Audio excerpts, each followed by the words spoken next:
जय हिंद प्यारे बच्चों। आज मैं आपके सामने प्रस्तुत हूँ कक्षा 8वीं की पाठ्य पुस्तक वसंत भाग 3 में संकलित पाठ कामचोर के साथ। प्यारे बच्चों, कामचोर पाठ इस्मत चुगताई द्वारा रचित है, जिसमें बच्चों में काम करने की प्रवृत्ति को बढ़ावा देना मुख्य उद्देश्य रहा है। क्योंकि आजकल के बच्चे कामचोर बनते जा रहे हैं, इसलिए उन बच्चों में काम करने की प्रवृत्ति को बढ़ावा देना, उन्हें कर्म योग्य बनाना उनका मुख्य उद्देश्य रहा है। तो आइए शुरुआत करते हैं कामचोर पाठ से। बड़ी देर के वाद विवाद के बाद यह तय हुआ कि सचमुच नौकरों को निकाल दिया जाए। आखिर ये मोटे मोटे किस काम के हैं? हिलकर पानी नहीं पीते, इन्हें अपना काम खुद करने की आदत होनी चाहिए। कामचोर कहेंगे, तुम लोग कुछ नहीं करते, इतने सारे हो और सारा दिन उधम मचाने के सिवा कुछ नहीं करते। और सचमुच हमें ख्याल आया कि हम आखिर काम क्यों नहीं करते। हिलकर पानी पीने में अपना क्या खर्च होता है, इसलिए हमने तुरंत हिल हिलाकर पानी पीना शुरू किया। हिलने में धक्के भी लग जाते हैं और हम किसी के बैल तो थे नहीं कि कोई धक्का दे और हम सह जाएं। लीजिए, पानी के मटकों के पास ही घमासान युद्ध शुरू हो गया। सुराहियाँ उधर लुढ़की, मटके इधर गए, कपड़े भीगे सो अलग। यह भला काम करेंगे? अम्मा ने निश्चय किया। करेंगे कैसे नहीं? देखो जी, जो काम नहीं करेगा उसे रात का खाना हरगिज नहीं मिलेगा, समझे? लीजिए, बिल्कुल शाही फरमान जारी हो रहे हैं। हम काम करने को तैयार हैं, काम बताए जाएं। हमने दुहाई दी, बहुत से काम है जो तुम कर सकते हो। मिसाल के लिए, यह तरी कितनी मैली हो रही है, आंगन में कितना कूड़ा पड़ा है, पेड़ों में पानी देना है, और भाई मुफ्त तो यह काम करवाए नहीं जाएंगे, तुम सबको तनख्वाह भी मिलेंगी। यानी कि बच्चों को कह दिया गया कि आप जो भी काम करोगे उसके बदले आपको तनख्वाह मिलेगी, और अगर काम नहीं करोगे तो आपका शाम का जो खाना है वो बंद है, उसे बिल्कुल भी नहीं मिलेगा। अब्बा मियाँ ने कुछ काम बताए और दूसरे कामों का हवाला भी दिया। मालिक को तनख्वाह मिलती है, अगर सब बच्चे मिलकर पानी डालेंगे तो आपको भी तनख्वाह मिलेगी। एहे, खुदा के लिए नहीं, घर में बाढ़ आ जाएगी, अम्मा ने याचना की। फिर भी तनख्वाह के सपने देखते हुए हम लोग काम पर तुल गए। यानी कि बच्चे जब काम कर रहे थे तो शायद उनके काम में कुछ ऐसा था जिसे देख कर के अम्मा को लगा कि अगर इन्होंने ऐसा किया तो घर में बाढ़ आ जाएगी।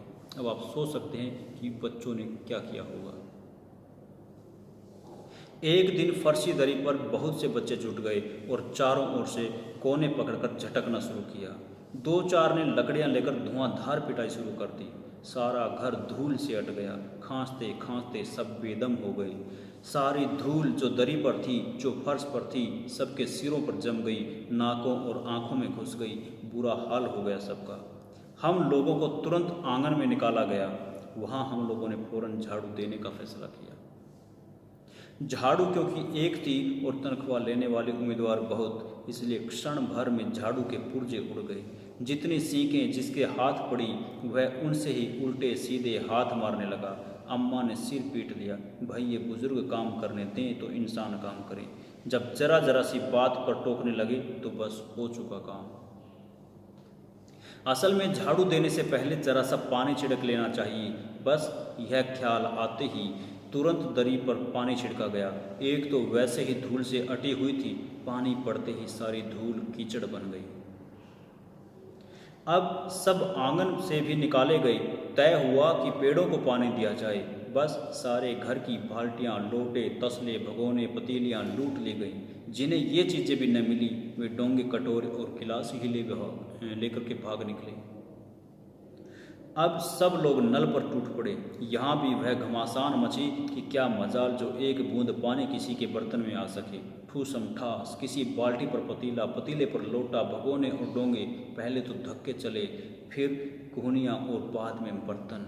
यानी कि उनके अंदर इतना घमासान मच गया कि पहले धक्के चले, फिर कुहनियाँ चली और फिर बर्तन तक चल पड़े।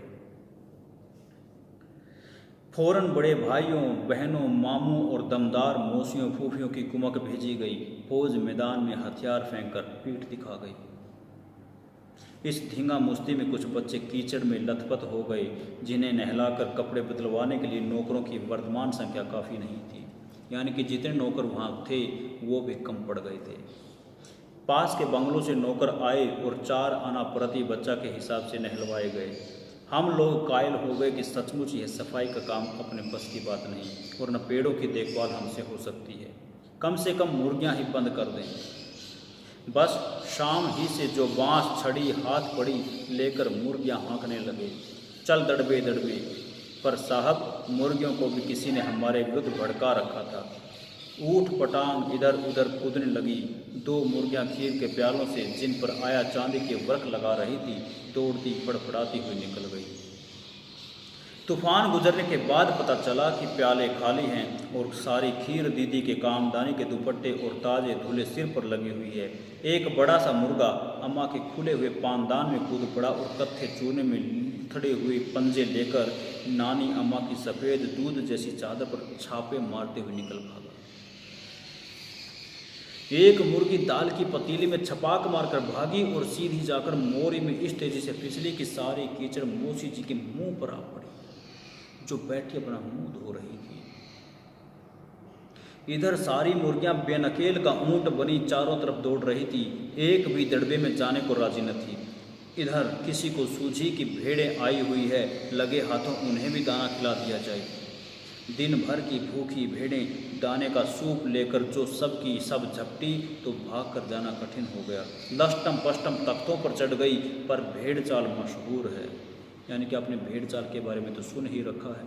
तो इसी प्रकार से वो भेड़ चाल सारी एक के पीछे दूसरी, दूसरी के पीछे तीसरी, सब चलती रही। उनकी नज़र तो बस दाने के सूप पर जमी हुई थी। पलंगों को फलांगती, बर्तन लुढ़काती साथ साथ चढ़ गई। तख्त पर बानी दीदी का दुपट्टा फैला हुआ था, जिस पर गोखरी, चंपा और सलमा सितारे रखकर बड़ी दीदी मुगलानी बुआ को कुछ बता रही थी। भेड़ें बहुत निसंकोच सबको रोंदती, बैंगनों का छिड़काव करती हुई दौड़ गईं। जब तूफान गुजर चुका तो ऐसा लगा जैसे जर्मनी की सेना टैंकों और बम्बारों सहित उधर से छापा मारकर गुजर गई हो। जहाँ जहाँ से सूप गुजरा, भेड़ें शिकारी कुत्तों की तरह गंध सूंघती हुई हमला करती हुई गई। हजन माँ एक पलंग पर दुपट्टे से मुंह ढांके सो रही थी। उन पर से जो भेड़ें दौड़ी तो न जाने वह सपने में किन महलों की सैर कर रही थी। दुपट्टे में उलझी हुई मारो मारो चीखने लगी।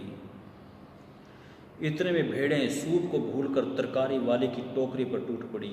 वह दालान में बैठी मटर की फलियां तोड़ तोड़ कर रसोई को दे रही थी। वह अपनी तरकारी का बचाव करने के लिए सीना तान कर उठ गई। आपने कभी भेड़ों को मारा होगा तो अच्छी तरह देखा होगा कि बस ऐसा लगता है जैसे रुई के तकिए को कूट रही हैं। भेड़ को चोट नहीं लगती, बिल्कुल यह समझकर कि आप उससे मजाक कर रहे हैं। अब आप ही पर चढ़ बैठेंगी।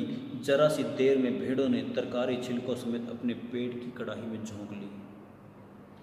इधर यह परले मची थी, उधर दूसरे बच्चे भी लापरवाह नहीं थे। इतनी बड़ी फौज थी जिसे रात का खाना न मिलने की धमकी मिल चुकी थी। वे 4 भैंसों का दूध दूहने पर जुट गए। धूली बेधूली बाल्टी लेकर 8 हाथ 4 धनों पर पिल पड़े।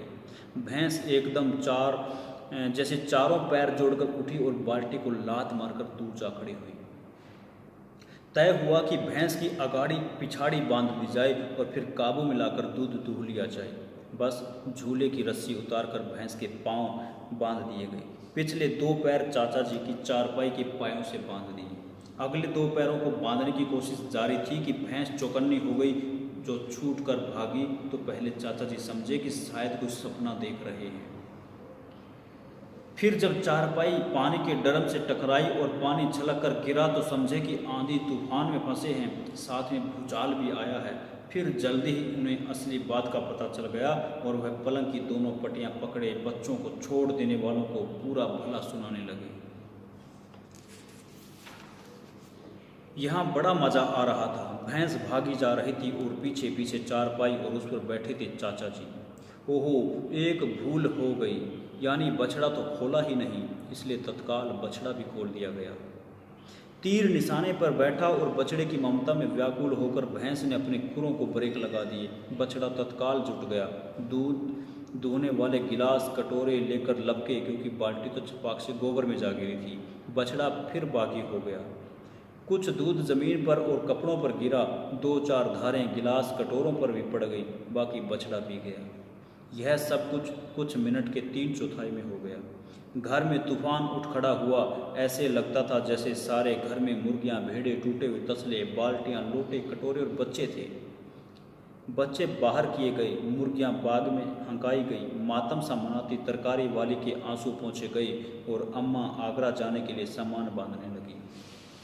या तो बच्चा राज कायम कर लो या मुझे ही रख लो, नहीं तो मैं चली मायके, अम्मा ने भी चुनौती दे डाली। और अब्बा ने सबको कतार में खड़ा करके पूरी बटालियन का कोर्ट मार्शल कर दिया। अगर किसी बच्चे ने घर की किसी चीज़ को हाथ लगाया तो बस रात का खाना बंद हो जाएगा। ये लीजिए, इन्हें किसी करवट शांति नहीं। हम लोगों ने भी निश्चय कर लिया कि अब चाहे कुछ भी हो जाए, हिलकर पानी भी नहीं पिएंगे।